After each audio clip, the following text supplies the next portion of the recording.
నమస్తే welcome to Karun media news నేను మహిజా ముందుగా హెడ్లైన్స్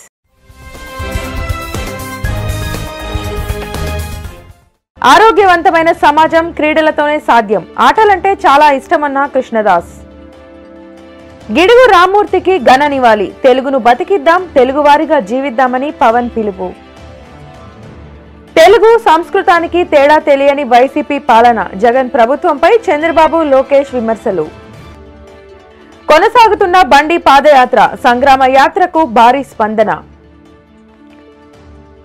సబ్ కేలే సబ్ కిలే అంటూ మోదీ కొత్త నినాదం క్రీడల్లో రాణించేలా భవిష్యత్ తరాన్ని ప్రోత్సహించాలని పిలుపు క్రీడలపై పట్టు సాధిస్తే ఏ రంగంలోనైనా అవకాశం దక్కుతుంది ప్రతి విద్యార్థి ఏదో ఆటపై పట్టు పెంచుకోవాలని కిషన్ రెడ్డి సూచన భవానీ పటేల్ సొంతూరులో అంబరాన్నంటిన సంబరాలు పారాలింపిక్స్ లో గోల్డ్ మెడల్ సాధించిన భవానీ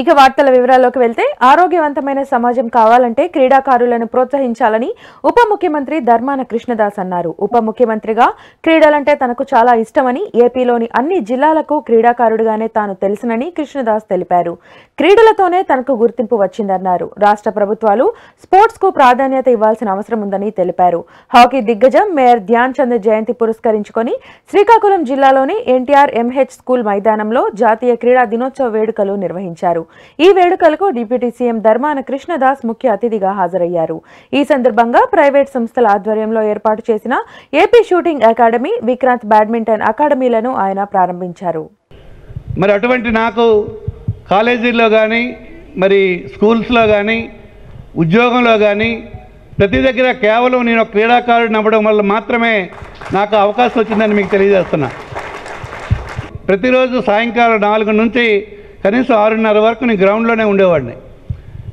నేను ఇంటర్మీడియట్లోనే ఆల్రౌండ్ ఛాంపియన్ నేను స్పోర్ట్స్ అండ్ గేమ్స్ రెండింటిలో కూడా జూనియర్ కాలేజ్లో ఇక్కడ మన జిల్లాకు అనేక మెడల్స్ మరి ఇంటర్ డిస్ట్రిక్ట్స్లో సాధించాం మరి అలాగా వివిధ వాలీబాల్ ఒక అనేక క్రీడలు ఆడుతున్నా ఏదైనా ఒక జాతీయ స్థాయి అంతర్జాతీయ స్థాయి వెళ్ళాలంటే ఏదో ఒక గేమ్ మీద కాన్సన్ట్రేట్ చేయాలని చెప్పిన తర్వాత మాకు ఇక్కడ అనేక మంది కోచెస్ పరిచయం ఉన్నా ఒక అంతర్జాతీయ కోచ్ కోదండరామయ్య గారు అని చెప్పి వెస్ట్ జర్మనీలో అతను ట్రైన్ అయ్యి ఇక్కడికి వాలీబాల్ మన ఆర్ట్స్ కాలేజ్ కోచ్ గ్రౌండ్కి వచ్చారు సమ్మర్ కోచింగ్ క్యాంప్కి ఆ రోజు నన్ను చూసి ఆయన అప్పటికి ఇంటర్మీడియట్ చదువుకునేవాడిని నేను నీకు చాలా పెద్ద భవిష్యత్తు ఉంది వాలీబాల్లో నువ్వు కాన్సన్ట్రేట్ చెయ్యి అన్ని గేమ్స్ కాదు ఏదో ఒకే గేమే పట్టుకో అది కూడా నువ్వు ఇక్కడ శ్రీకాకుళం ఉంటే అవకాశం తక్కువ ఉంది నువ్వు విశాఖపట్నం నా దగ్గర ఉంటే నీకు జాతీయ స్థాయి క్రీడాకారుడిగా నీకు తయారు చేస్తానని చెప్పి ఆయన చెప్పిన మీదట నేను కేవలం ఆటల కోసమే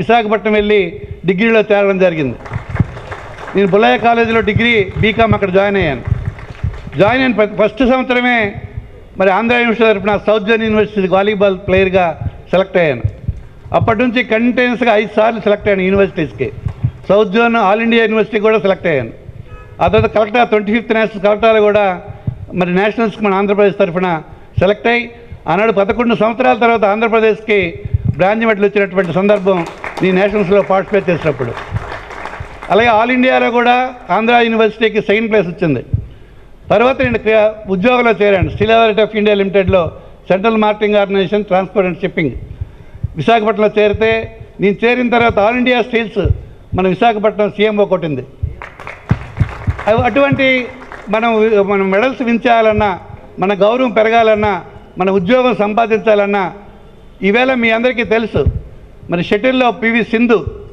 మొన్న ఆమెకు వచ్చిన ఆదాయం ప్రతి వారం కూడా ₹1 కోటి పైన వస్తుంది అనేక అడ్వర్టైజ్మెంట్లు ఆమె వల్ల జరుగుతున్నాయి ఆ సింధు అనే అమ్మాయి వాళ్ళ నాన్నగారు నాకంటే జూనియర్ వాలీబాల్ ప్లేయర్ రమణ అని చెప్పి మనం కలిసాను కూడా అమ్మాయిని కలియడానికి కలెక్టర్లు ప్రిన్సిపల్ సెక్రటరీలు ఎమ్మెల్యేలు మంత్రులు మేమందరం ఎదురు స్వాగతంకి వెళ్ళాం అంటే ఒక క్రీడాకారుడికి ఎంత గౌరవం ఉంటుందని చెప్పడానికి ఇది నిదర్శనంగా మీకు చెప్తున్నాను ఇక్కడ మన దగ్గర కూడా షటిల్ ఉంది కనుక షటిల్లో మంచి ప్లేయర్ ఉన్నాడు మీరు ఎప్పుడు చెప్తే అప్పుడు సింధుని ఒక మంచి టోర్నమెంట్కి తటగారు నేను ఇక్కడ జిల్లాలో ఆర్గనైజ్ చేసి సింధుని చీఫ్ గెస్ట్గా ఇక్కడ తెస్తాను మీ అందరికీ ఇన్స్పిరేషన్ కోసం నేను సింధుని వాళ్ళ నాన్నగారిని కలిసి మన శ్రీకాకుళం తెచ్చి మీ షటిల్ బ్యాడ్మింటన్ ఇంకా అభివృద్ధి చేసేదానికి స్ఫూర్తిగా సింధుని కూడా ఇక్కడ తీసుకురావడం జరుగుతుంది.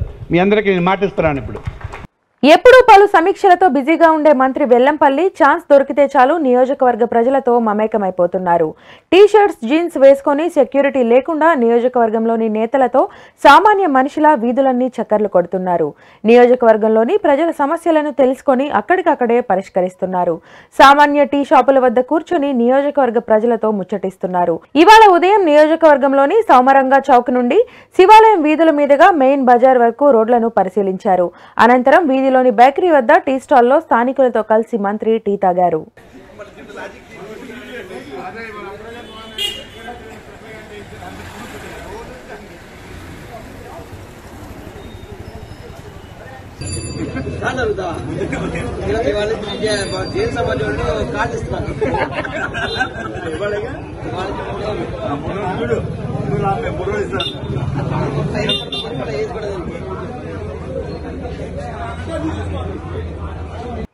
తెలుగునాట వ్యావహారిక భాషోద్యమానికి మూల పురుషుడైన గిడుగు రామ్మూర్తి జయంతి రోజును తెలుగు భాషా దినోత్సవంగా జరుపుకుంటున్న ప్రపంచంలోని తెలుగు వారందరికీ టీడీపీ అధినేత చంద్రబాబు శుభాకాంక్షలు తెలిపారు. వాడుకలోని తెలుగు భాష ద్వారా ప్రపంచ సాహిత్యం, చరిత్ర, విజ్ఞానం సామాన్యుల చేతికి వచ్చేందుకు మూల కారణం గిడుగు రామ్మూర్తేనని చంద్రబాబు అన్నారు. ప్రజలలో అక్షరాస్యత పెరగాలంటే మాతృభాషలోనే బోధన జరగాలని ఆయన విశ్వసించారని గుర్తు చేశారు.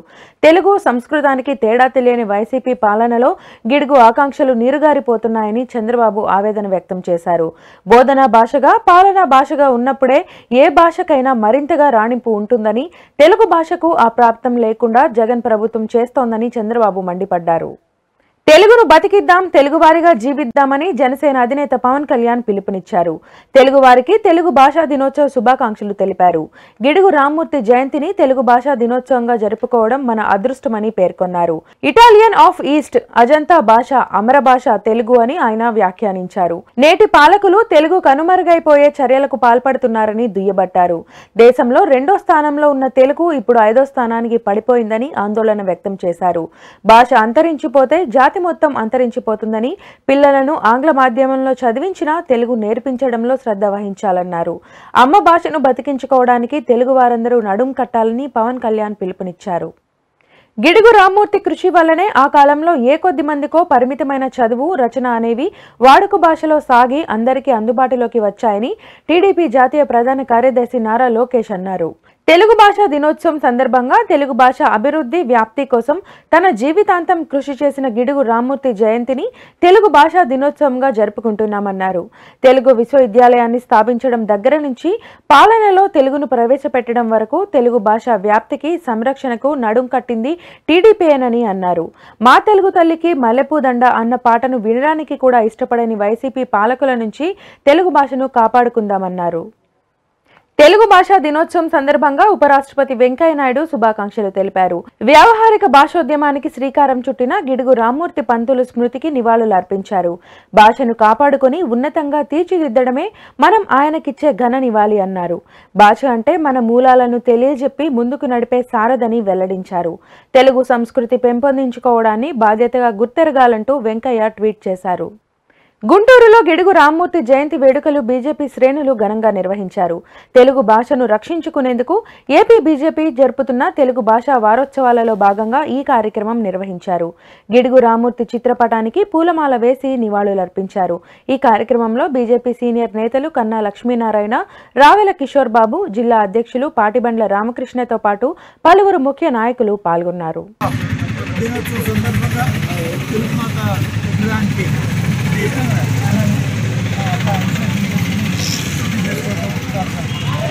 ఒకటి చాలా ముఖ్యమైన విషయం ఇందాక అది చెప్పారు. ఈ ఇంగ్లీష్ మీడియం ఇవాళ అంతా ఇంగ్లీష్ మీడియం స్కూల్లోనే చేరుస్తున్నారు. కాబట్టి ఏఎండ్ఎల్ ఎవరు దాన్ని క్రిటిసైజ్ చేయలేదు. కానీ నేను ఒక సతర్బల్లో ఒక తెలుగు మాధ్యమంలో బోధనని కాకుండా పాశ్చాత్య భాష అయినటువంటి ఆంగ్లం పైన వైకాపా ప్రభుత్వం చూపిస్తున్నటువంటి అత్యుత్సాహాన్ని తీవ్రంగా ఖండిస్తూ భారతీయ జనతా పార్టీ తెలుగు జాతి సంస్కృతి పునరుద్ధరణకై అలాగే తెలుగు భాష పైన పోరాటంపై వైసీపీ ప్రభుత్వానికి వ్యతిరేకంగా ఈ రోజున తెలుగు భాష శ్రీ రామ్మూర్తి పంతులు గారి జన్మదినాన్ని పురస్కరించుకొని నేటి నుండి సెప్టెంబర్ 4వ తారీఖు వరకు కూడా రాష్ట్ర వ్యాప్తంగా తెలుగు భాష వారోత్సవాలని జరుపుతున్నాము. ఈ తెలుగు భాష వారోత్సవాల్లో భాగంగా తెలుగు సాహిత్యంలో అలాగే జానపద లలిత కళల్లో నాట్య నృత్య రంగాలలో ఉన్నటువంటి కళాకారులను గుర్తించి సత్కరించడమే కాకుండా మేధావులతో చర్చించడము, అలాగే నూతన విద్యా విధానంలో మాతృభాష పైన అంటే మన తెలుగు భాష పైన ఉన్నటువంటి ప్రాముఖ్యతని వివరించడం లాంటివి జరుగుతుంది. ఒక విషయం చెప్తున్నారు, అందరూ అంటున్నారు, ఇదే వైకాపా వాళ్ళు సమర్థించుకుంటున్నారు వారి చర్యను. ఏమని, మీరేమైనా తెలుగు మీడియంలో చదివారా, మీ పిల్లలు ఇంగ్లీష్ మీడియంలో చదవట్లేదా, మా పిల్లల మటుకు ఏం తెలుగు మీడియంలో చదవాలా, వాళ్ళకి మంచి ఉద్యోగాలు రావట్లేదు. కానీ ఇక్కడ నాతో సహా ఉన్న పెద్దలందరూ కూడా కోట్లాది మంది, నేను నాతో సహా తెలుగు మీడియం దేశంలోనే సంక్షేమ ప్రభుత్వాన్ని అందిస్తున్న ఏకైక సీఎం జగన్ అని ఎమ్మెల్యే గుడివాడ అమర్నాథ్ అన్నారు. కరోనాతో ప్రపంచం దేశం కుదేలైనప్పటికీ రాష్ట్ర ప్రజలకు ఇచ్చిన హామీల మేరకు సంక్షేమ పథకాలను అందిస్తున్న ఏకైక సీఎం జగన్ అని అమర్నాథ్ కొనియాడారు. జగన్ కు వస్తున్న మంచి పేరును ఓర్వలేకే ప్రతిపక్షాలు బురద జల్లుతున్నాయని ఆయన మండిపడ్డారు. 2.5 సంవత్సరాలుగా దాదాపు 2 సంవత్సరాల 3 మాసాలు ఈ రాష్ట్రంలో వైఎస్ఆర్ కాంగ్రెస్ పార్టీ అధికారంలోకి వచ్చిన తర్వాత అనేక విప్లవాత్మకమైనటువంటి నిర్ణయాలు రాష్ట్రానికి సంబంధించి, రాష్ట్ర అభివృద్ధికి సంబంధించి, రాష్ట్రంలో ఉన్నటువంటి వివిధ ప్రాంతాలకు సంబంధించి గౌరవ ముఖ్యమంత్రి జగన్మోహన్ రెడ్డి గారు తీసుకున్నటువంటి నిర్ణయాలు ఈ రాష్ట్రంలో ఉన్నటువంటి 5 కోట్ల మంది ప్రజలు కూడా చూస్తా ఉన్నారు. తీసుకుంటున్నటువంటి నిర్ణయాలతో పాటు ఎదురవుతున్నటువంటి సమస్యలు ఒక పక్క, గత సంవత్సరాల కాలంగా ఎదుర్కొంటున్నటువంటి కొన్ని విపత్తులు, కరోనా కారణంగా ప్రపంచవ్యాప్తంగా అనేక ఇబ్బందులు ఉన్నప్పటికీ, దేశవ్యాప్తంగా అనేక ఇబ్బందులు ఉన్నప్పటికీ రాష్ట్రంలో ఈ ఇబ్బందులను ఎదుర్కొంటున్నటువంటి తరుణంలో దేశానికే ఆదర్శంగా నిలబడినటువంటి ఈ ప్రభుత్వం తాలూకు పరిపాలన కూడా చూశాం. కష్టకాలంలో కూడా ఎక్కడ కూడా పేదవాడికి ఇబ్బంది కలగకుండా, ఏ ప్రాంతానికి ఇబ్బంది కలగకుండా ఏ రకంగా పరిపాలన జగన్మోహన్ రెడ్డి గారు చేస్తా ఉన్నారు అనేటువంటిది కూడా చూస్తా ఉన్నాం. ఓ పక్క సంక్షేమం, పెద్ద ఎత్తున చాలా మంది మేధావులు చెప్పినటువంటి సందర్భాలు కూడా మనం చూసాం. ఇటువంటి కష్టకాలంలో కూడా సంక్షేమ పథకాలను ఎక్కడా కూడా ఆపకుండా ఈ రాష్ట్రంలో గత 2.5 సంవత్సరాలుగా వైఎస్ఆర్ కాంగ్రెస్ పార్టీ అధికారంలోకి వచ్చినటువంటి నాటి నుండి పెద్ద ఎత్తున దాదాపు 1,10,000 కోట్ల రూపాయలు వెల్ఫేర్ స్కీమ్స్ ద్వారా, డైరెక్ట్ బెనిఫిషరీ ట్రాన్స్ఫర్ ద్వారా ప్రజలకి, పేదవాడికి అందించినటువంటి పథకాలను కూడా మనం చూసాం. ఇవన్నీ ఒక పక్క జరుగుతున్నటువంటి తరుణంలో ఈ రాష్ట్రానికి చెందినటువంటి ప్రతిపక్ష నాయకుడు మాత్రం ఆయన అధికారంలో ఉంటుండగా తన హైదరాబాద్లో నిర్మాణం చేసుకున్నటువంటి తన విలాసవంతమైనటువంటి భవనంలో సేద తీరుతూ ఆయనకి గుర్తొచ్చినప్పుడల్లా ఈ రాష్ట్రానికి, ఆంధ్రప్రదేశ్కి నేను ప్రతిపక్ష నాయకుడిని అని చెప్పి గుర్తుకొచ్చినటువంటి ప్రతి నిమిషం ఏదో ఒక సందర్భంలో మాట్లాడడం, ఏదో ఒక అంశాన్ని ప్రజల ముందుకు తీసుకొని రావడం, ఇవన్నీ కూడా మనం చూస్తా ఉన్నాం. ఈరోజు రాష్ట్రంలో ఈ ప్రభుత్వం జగన్మోహన్ రెడ్డి గారి నాయకత్వాన్ని అంగీకరించి రాష్ట్రంలో 151 మంది ఎమ్మెల్యేల్ని గెలిపించినటువంటి రాష్ట్ర ప్రజలు, తర్వాత జరిగినటువంటి స్థానిక సంస్థల్లో జరిగినటువంటి ఎన్నికల్లో, అంటే గడిచినటువంటి 2 సంవత్సరాల పరిపాలన తర్వాత మొన్న మార్చి, ఏప్రిల్ నెలల్లో స్థానిక సంస్థలకు ఎన్నికలు జరిగితే దాదాపు 90% వైఎస్ఆర్ కాంగ్రెస్ పార్టీ అభ్యర్థులను గెలిపించినటువంటి సందర్భాలు కూడా అందరూ కూడా చూశాం. అంటే ఈ ప్రతిపక్ష నాయకుడికి కానీ, ఈ రాష్ట్రంలో ఉన్నటువంటి ప్రతిపక్ష పార్టీకి కానీ ఈ రాష్ట్రంలో స్థానం లేదు, ఈ రాష్ట్రంలో ఆ పార్టీ తాలూకా ఉనికి అవసరం లేదు అనేటువంటిది కూడా ఈ రాష్ట్ర ప్రజలు అభిప్రాయపడినటువంటి సందర్భాలు 2019లో చూపించారు, గడిచినటువంటి స్థానిక సంస్థల ఎన్నికల్లో కూడా చూపించారు. దేశవ్యాప్తంగా క్రీడాకారుల్లోని ప్రతిభను గుర్తించి వారిని ఒలింపిక్స్ కు పంపడమే లక్ష్యంగా కేంద్ర ప్రభుత్వం ప్రత్యేక కార్యక్రమాలు చేపట్టిందని కేంద్ర మంత్రి కిషన్ రెడ్డి అన్నారు. క్రీడలపై పట్టు ఉంటే ఏ రంగంలోనైనా అవకాశం ఉంటుందని, అందుకు ప్రతి విద్యార్థి ఏదో ఆటపై పట్టు పెంచుకోవాలని కిషన్ రెడ్డి సూచించారు. జాతీయ క్రీడా దినోత్సవాన్ని పురస్కరించుకొని ఉస్మానియా వర్సిటీలో స్పోర్ట్స్ క్లస్టర్ కు రాష్ట్ర క్రీడా శాఖ మంత్రి శ్రీనివాస్ గౌడ్ తో కలిసి ఆయన శంకుస్థాపన చేశారు. ఖేలో ఇండియా పథకం కింద కేటాయించిన నిధులతో ఓయూలో మహిళా swimming pool, synthetic athletic track, synthetic tennis court ఏర్పాటు చేయనున్నారు. ఈరోజు టోక్యో ఒలింపిక్స్ కూడా తీసుకుంటే భారత క్రీడాకారులు చాలా అత్యుత్తమైనటువంటి ప్రదర్శన ఇటీవల ప్రదర్శించిన విషయాన్ని మనం గుర్తుపెట్టుకోవాల్సిన అవసరం ఉంది.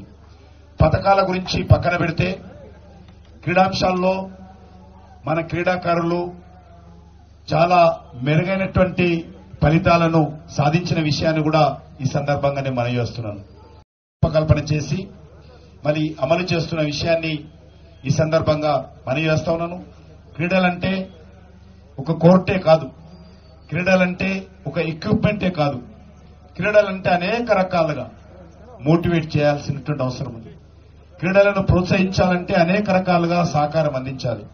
అందులో వాళ్ళ హెల్త్ విషయంలో జాగ్రత్త తీసుకోవాలి, వాళ్ళకు ఎన్వైరన్మెంట్ బాగా ఉండాలి, అదేవిధంగా వాళ్ళకు సంబంధించినటువంటి ఆహారం ఏం తీసుకుంటున్నారు.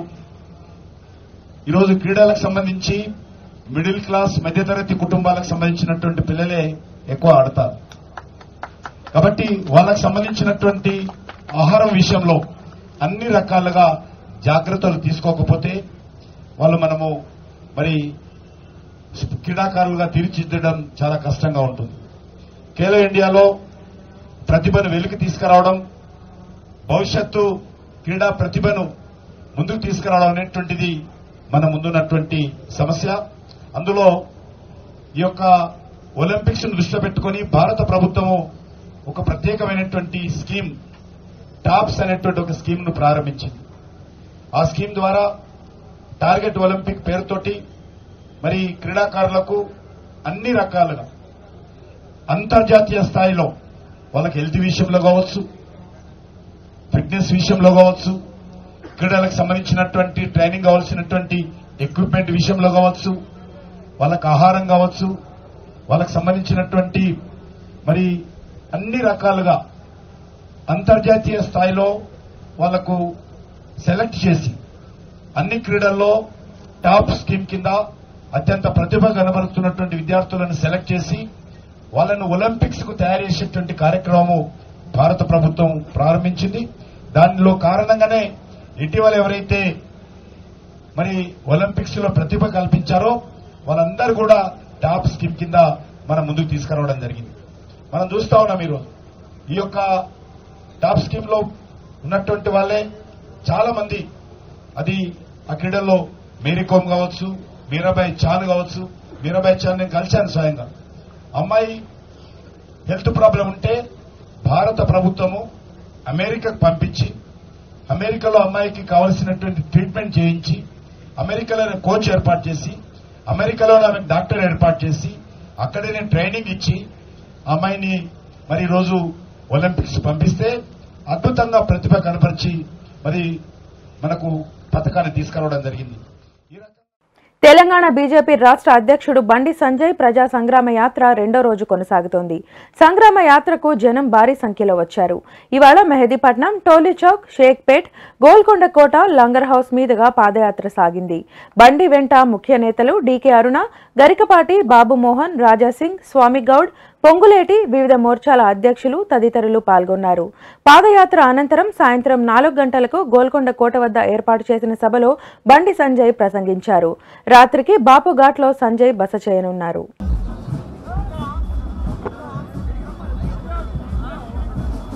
అదిగదిగో వస్తున్నాడు.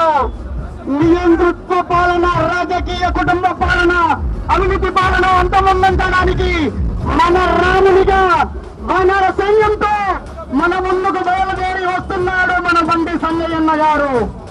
ఈ యొక్క బండి సంజయన్నకు మేమందరం దయచేసి అందరూ ఉన్నటువంటి కార్యకర్తలంతా రంగభాగం రావాల్సిన విజ్ఞప్తి చేస్తా ఉన్నాం.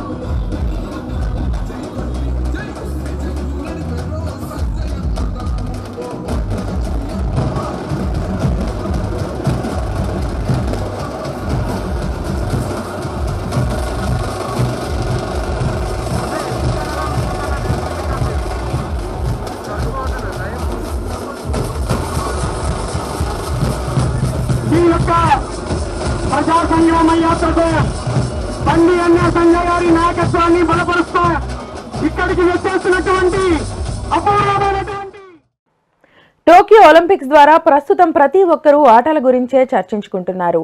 ఇది శుభ పరిణామమని ప్రధానమంత్రి నరేంద్ర మోడీ అన్నారు. ప్రతి కుటుంబం ఇలాగే ఆలోచిస్తూ క్రీడల్లో ముందడుగు వేసేలా భవిష్యత్ తరాన్ని ప్రోత్సహించాలని మోదీ పిలుపునిచ్చారు. ఉదయం మన్ కీ బాత్ కార్యక్రమం ద్వారా జాతిని ఉద్దేశించి ప్రసంగించారు. మేజర్ ధ్యాన్ చంద్ జయంతి సందర్భంగా ఆయన సేవలను మోడీ గుర్తు చేసుకున్నారు. ఈ సందర్భంగా సబ్ కేలే సబ్ ఖిలే అనే కొత్త నినాదాన్ని ప్రజలకు ఇచ్చారు. ఆఫ్ఘనిస్తాన్లో పరిణామాలు సమీకరణాలు చాలా వేగంగా మారిపోతున్నాయని, అది భారత్కు పెను సవాలేనని రక్షణ మంత్రి రాజ్నాథ్ సింగ్ అన్నారు. తాజా పరిణామాల నేపథ్యంలో ఆఫ్ఘనిస్తాన్పై భారత్ వ్యూహాలను మార్చుకోవాల్సిన అవసరం ఉందని వ్యాఖ్యానించారు. యుద్ధ సమయాల్లో వేగవంతమైన నిర్ణయాలు తీసుకోవడమే చాలా కీలకమని అన్నారు. అందుకు అనుగుణంగానే వ్యూహాలను మారుస్తున్నామని, క్వాడ్ కూడా దగ్గర నుంచి గమనిస్తోందని అన్నారు.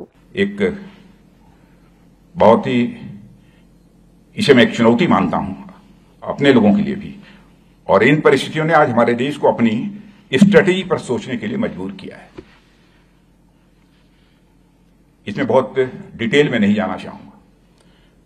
हम अपनी स्ट्रेटेजी में बदलाव ला रहे हैं. क्वाड का फॉर्मेशन, जो कि इंडिया, ऑस्ट्रेलिया, अमेरिका और जापान को मिला जुला कर बना है, इसी स्ट्रेटेजी के अंतर्गत ही इसका फॉर्मेशन किया गया है, इस क्वाड का भी.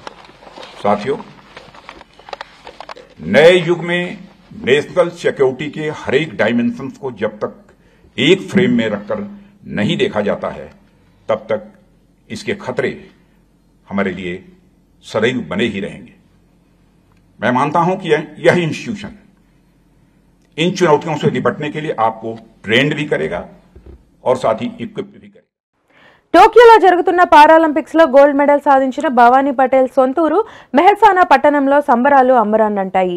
కుటుంబ సభ్యులు, స్నేహితులు, ఇరుగు పొరుగు అంతా కలిసి భవానీ విజయం సాధించిన గడియలు పండుగలా జరుపుకున్నారు. ఒకరికొకరు స్వీట్లు పంచుకున్నారు, పటాకులు కాల్చారు. అనంతరం గుజరాతీ సాంప్రదాయ నృత్యమైన గార్బా డాన్స్ తో అలరించారు. భవానీ తల్లిదండ్రులతో పాటు స్నేహితులు, ఊరివాళ్లు అంతా కలిసి నృత్యం చేశారు. తమ కూతురు తమంతా గర్వపడేలా చేసిందని భవానీ తండ్రి హస్ముఖ్ భాయ్ పటేల్ అన్నారు.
ఇవి bulletin updates. Keep watching Karun media news.